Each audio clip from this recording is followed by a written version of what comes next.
আল্লাহ পাকের হুকুম আমাদের মান্য করা অপরিহার্য। তার হুকুম আপনাকে আমাকে পালন করতেই হবে। যদি আমরা তার হুকুম পালন করি, তার নির্দেশ মোতাবেক আমরা চলি, তবে আমরা দুনিয়াতেও কল্যাণকামী হব, আখিরাতেও কল্যাণকামী হব। এটা আল্লাহ তাআলার ওয়াদা যে বান্দা তোমরা আমার হুকুম পালন করবা।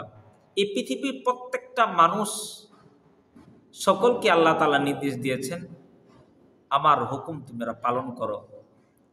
এখন এই পৃথিবীতে কোনো মানুষ যদি আল্লাহ পাকের কোনো ইবাদত নাও করে, তার হুকুম নাও মানে, তারপরেও আল্লাহ পাক তাকে তার জান যতদিন আছে, পৃথিবীতে যতদিন সে থাকবে ততদিন পর্যন্ত আল্লাহ পাক তাকে তার দয়া, তার রহমত দিয়েই যাবেন।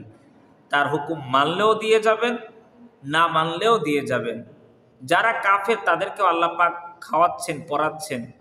যারা আল্লাহর হুকুম মানছেন তাদেরকেও আল্লাহ তাআলা খাওয়াচ্ছেন, সব কিছু করছেন। আল্লাহ পাকের দয়া, এই রহমত পৃথিবীর সকল মানুষের জন্য। হ্যাঁ, কিন্তু কিয়ামতের ময়দানে, আখিরাতে শুধুমাত্র যারা আল্লাহ পাকের হুকুম মানবে, শুধুমাত্র তাদের উপরে আল্লাহ পাকের দয়া ও রহমত থাকবে। এছাড়া কারো উপরে কিয়ামতের দিন কারো উপরে রহমত থাকবে না। দুনিয়া সকল মানুষের জন্য আল্লাহ পাকের দয়া রহমত রয়েছে। সে মানলেও আল্লাহ পাকের দয়া থাকবে, আল্লাহ পাক তাকে রহমত দিয়ে যাবেন। আবার আল্লাহ পাকের হুকুম মানলেও দিয়ে যাবেন। কিন্তু আখিরাতে, পরকালে শুধুমাত্র তাদের উপরেই দয়া করবেন, শুধুমাত্র তাদের উপরে আল্লাহ পাক রহমত করবেন যারা কিনা আল্লাহ পাকের হুকুম মান্য করেছে তাদের উপরে। এজন্য আল্লাহ পাক হুকুম দিয়েছেন, তার হুকুম আমরা পালন করব। এটা আমরা আমাদের নিজের কল্যাণের জন্য, আল্লাহ পাকের আমাদের নিজের স্বার্থের জন্য। আল্লাহ পাকের কোনো স্বার্থ নয়। কারণ আল্লাহ পাক হচ্ছে বেনিয়াজ। আমি যদি কোনো ইবাদত নাও করি, তাতে আল্লাহ পাকের কোনো কিছু যায় আসবে না, আসবে যাবে না। এজন্য আপনার আমার কল্যাণের জন্য, আপনার আমার স্বার্থের জন্য আল্লাহ পাকের হুকুমকে মান্য করতে হবে। যদি না মানি, আপনি দেখেন এই যে আজাজিল যখন আল্লাহ পাকের একটা হুকুম মানে নাই, ক্বালা মা মানাআকা আল্লা তাসজুদা ইয আমারতুক,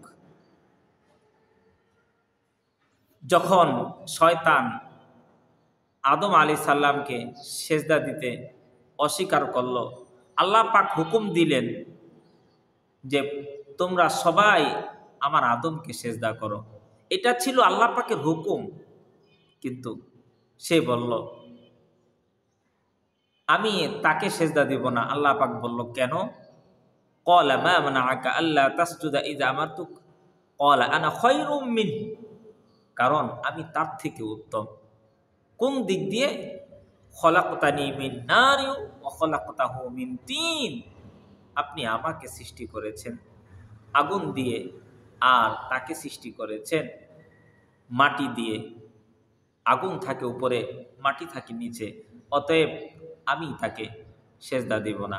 এই যে সে আল্লাহ পাকের একটা হুকুম না মানার কারণে, এটা ছিল আল্লাহর হুকুম, অথচ সেই আজাজিল তার নাম ছিল, সে এমন কোনো পৃথিবীর জায়গা ছিল না যেখানে আল্লাহ পাকের, এমন কোনো জায়গা বাকি ছিল না যেখানে তার কপাল সে লাগায় নেয়। এত ইবাদত করেছেন, এটা আল্লাহ পাকের কোনো নির্দেশ ছিল না। কিন্তু আল্লাহ পাকের নির্দেশ হলো তুমি আদমকে সেজদা করো। সে এত ইবাদত করা সত্ত্বেও আল্লাহ পাকের একটা হুকুম অমান্য করার কারণে আল্লাহ পাক বলেন ক্বালা ফাখরুজ মিনহা ফাইন্নাকা রাজীম, যাও তুমি এখান থেকে বের হয়ে যাও। আল্লাহ পাক তাকে শয়তানে রূপান্তরিত করে দিলেন। সে অভিশপ্ত হয়ে গেল একমাত্র আল্লাহ পাকের হুকুম না মানার কারণে। আপনি দেখেন আমাদের দিকে কোনো মানুষ আমাদের বাসায় যখন কাজ করে, কোনো কর্মচারী, কোনো ব্যক্তি যদি কাজ করে, সে হাজারো কাজ আপনার করতেছে, আঞ্জাম দিতেছে, যেটা আপনি বলতেছেন না সেটাও করতেছে, সব করতেছে। কিন্তু আপনি একটা হুকুম দিলেন যা এই কাজটা করো, সে যদি অস্বীকার করে, তাহলে সেক্ষেত্রে আমি কি করি? রাগান্বিত হয়ে যাই, তাকে বের করে দেই। কারণ তুমি আমার হুকুম মানবা না, আমি তোমাকে রেখেছি, তাহলে তোমার এত কাজ আমি হুকুম ছাড়া যা করেছো এর কোনো দাম নাই, কারণ আমার হুকুম তো তুমি মানতেছো না। একটা বার চিন্তা করে দেখি, আল্লাহ রব্বুল আলামিন আপনাকে আমাকে কত নির্দেশ দিয়েছেন। কোরআনের সূরা বাকারা থেকে একদম সূরা নাস পর্যন্ত আল্লাহ পাক প্রত্যেকটা আয়াতে সবগুলো আল্লাহ পাকের হুকুম, নির্দেশ। রাসূলুল্লাহ সাল্লাল্লাহু আলাইহি সাল্লাম যা বলেছেন সবই আল্লাহ পাকের নির্দেশ। আমি আল্লাহ পাকের হাজারো হুকুম অমান্য করছি। আজাজিল একটা মাত্র হুকুম না পালন কারণে তার এই অবস্থা হয়েছে, সে অভিশপ্ত হয়েছে। আর আমি হাজারো আল্লাহ পাকের হুকুম মানছি না, ছেড়ে দিচ্ছি তার হুকুম। এজন্য আল্লাহ পাকের যে কোনো ছোট্ট আমল হোক, ছোট্ট নেক কাজ হোক, সেটা আমরা ছাড়ব না। আবার ছোট্ট কোনো গুনাহের জিনিস হোক, তাও আমরা করব না। কারণ আল্লাহ পাকের ইচ্ছা, তিনি যাকে চান তাকে আল্লাহ পাক হেদায়েত দিয়ে দিতে পারেন, তাকে ক্ষমা করে দিতে পারেন। আবার যাকে ইচ্ছা তাকে আল্লাহ পাক শাস্তি দিবেন। এমনও আছে কোনো ব্যক্তি হাজারো গুনাহ করার পর শুধুমাত্র ছোট্ট একটা নেক আমল করেছেন, এটা আল্লাহ পাকের কাছে এত পছন্দ হয়েছে যে আল্লাহ পাক সারা জীবনের গুনাহগুলো মাফ করে দিয়ে তাকে জান্নাত দিয়ে দিয়েছেন। সুবহানাল্লাহ। আবার এমন গুনাহ করেছে, হাজারো ইবাদত করার পর ছোট্ট একটা এমন গুনাহ করেছেন, আল্লাহ পাক এত রাগান্বিত হয়েছেন, তার ওই সকল ইবাদত তার বিফলে গিয়েছে। আল্লাহ পাক চাইলে তাকে শাস্তি দিবেন। এজন্য কোনো ছোট্ট নেক কাজকে, নেক আমলকে ছোট না মনে করা, আবার ছোট কোনো গুনাহকে ছোট গুনাহ না মনে করা। কারণ ছোট্ট এই গুনাহ আপনাকে আমাকে ধ্বংস করে দিতে পারে। আবার ছোট্ট একটা আমল আপনাকে আমাকে নাজাতের উসিলাও হয়ে যেতে পারে। একজন নর্তকী যে সারাটা জীবন তার শরীর বেঁচে চলেছে, সে একটা কুকুরকে, এমন একটা অবস্থা ছিল কুকুরের যে তার পানির জন্য তার জিহ্বাটা বের হয়ে গিয়েছিল, এমন অবস্থা ছিল। তার প্রতি একটু দয়া হলো, একটু ওই কুকুরকে খাওয়ালো, তাকে বাঁচালো। আল্লাহ পাকের কাছে এত পছন্দ হয়েছে যে ওই মহিলাকে আল্লাহ পাক হাজারো গুনাহ করার পরেও তার এই ছোট্ট একটা আমলে এত পছন্দ হয়েছে, এত খুশি হয়েছেন।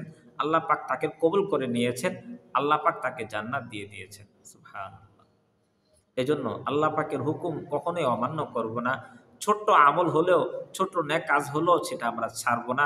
আবার ছোট গুনাহের কাজ হলেও সেটাকে ছোট করে দেখব না, বিশাল বড় করে দেখব। আমরা গুনাহকে বড় মনে করব, আর নেক কাজকে ছোট মনে করব না, বিশাল বড় মনে করব।